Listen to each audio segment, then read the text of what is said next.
Bonjour et bienvenue sur cette vidéo d'une série Les fiches express. J'essaie de vous expliquer en 5 minutes un élément clé de la comptabilité. Si vous êtes sur cette vidéo, c'est que vous êtes intéressé par le principe de prudence. Vous en avez déjà entendu parler, mais vous ne l'avez pas forcément compris.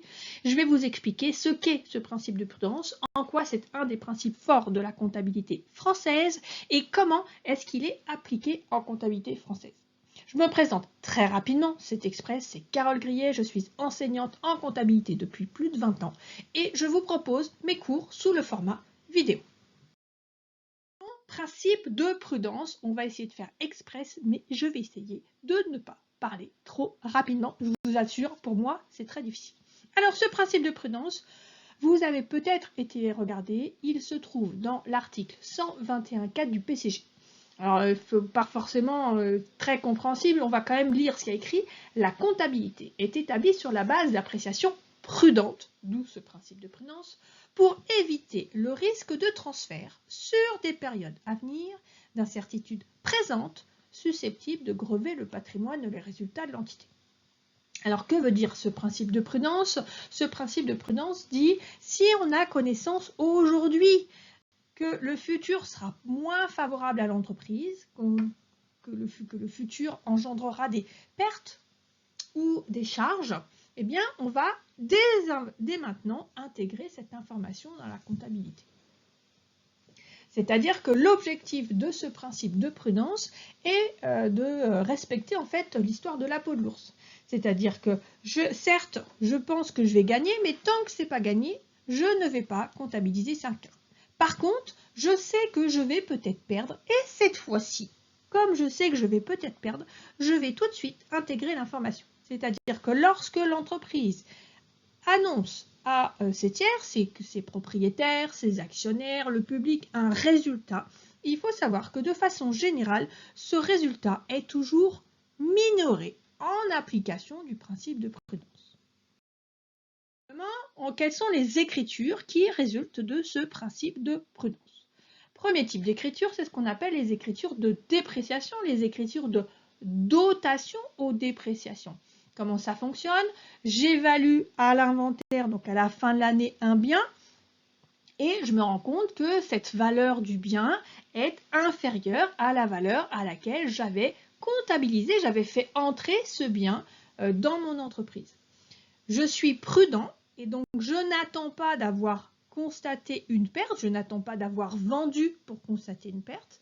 Je comptabilise dès maintenant cette perte probable. Je ne sais pas si je vais perdre puisque tant que je n'ai pas vendu, je n'ai pas perdu, mais je suppose, je suis prudent et j'intègre dès maintenant ce risque de perte. Je passe donc une écriture de dépréciation. Ce n'est pas un risque irréversible, c'est un risque probable, mais je passe cette écriture de dépréciation. Elle a deux conséquences. D'une part, je réduis donc la valeur nette de mon bien, mais d'autre part, surtout, je constate une charge, c'est-à-dire je réduis mon résultat. Dans le même ordre d'idées, nous avons les écritures de provision. On parle aussi de provision pour risques et charges. J'anticipe des risques futurs de changer une voiture. J'anticipe des charges futures. Je sais que je vais devoir payer mes impôts ou une amende d'impôt l'année prochaine, mais je le sais aujourd'hui. Donc, dès maintenant, je vais intégrer dans ma comptabilité cette information. Alors attention, ces principes de prudence, il ne fonctionne en termes d'anticipation qu'à la baisse du résultat. Je n'anticipe que les choses négatives, jamais les choses positives. J'ai un traitement différencié entre les pertes latentes que j'intègre tout de suite dans ma comptabilité et les gains latents où là je raisonne avec la peau de l'ours, pas vendu, pas gagné, donc je ne la comptabilise pas. Troisième écriture comptable qui va respecter ce principe de prudence, c'est l'écriture d'amortissement. Cette fois-ci, j'ai acheté un bien qui reste durablement dans l'entreprise et je sais que je le consomme. Certes, je ne l'ai pas vendu, donc je ne connais pas la valeur exacte de ce bien, mais j'anticipe la perte de valeur liée à l'utilisation de mon bien. Et encore une fois, je réduis mon résultat.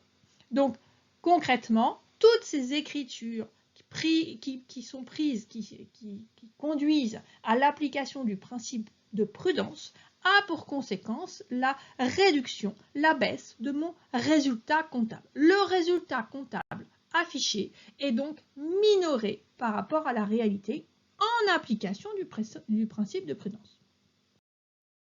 Quand même à ce principe, c'est que chacun a une appréciation personnelle du risque.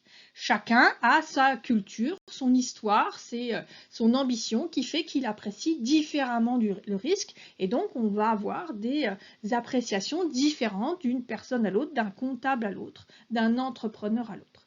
C'est d'autant plus vrai que cette appréciation du risque est aussi influencée par un aspect culturel. En comptabilité, par exemple, l'Allemagne est un pays très prudent. Pourquoi c'est un pays très prudent? Parce qu'ils ont subi dans les années 30 une période de très forte inflation qui a eu des conséquences néfastes au niveau de leur économie et des conséquences néfastes au niveau de la distribution de dividendes. La France a aussi été impactée et aussi dans un pays où le principe de prudence est très fort. A contrario, les pays à dominante culturelle anglo-saxonne ont généralement une appréciation du risque beaucoup moins stricte que nous, Français ou Allemands.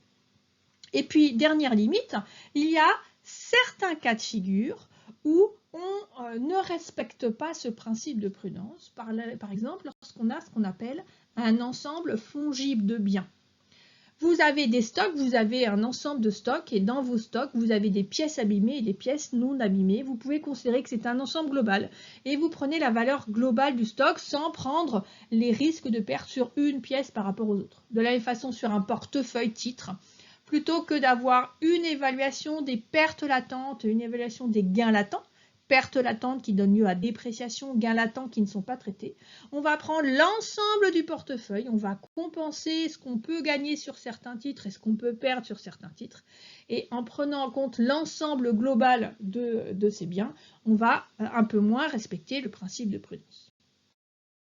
Pour cette vidéo express sur le principe de prudence, j'espère que vous avez aimé. Si vous avez des questions, si c'était trop rapide, n'hésitez pas à aller me poser des questions en commentaire et à aller voir d'autres vidéos qui rentrent plus dans la technique comptable, alors sachant que là, c'était les principes comptables. Bon courage et à bientôt!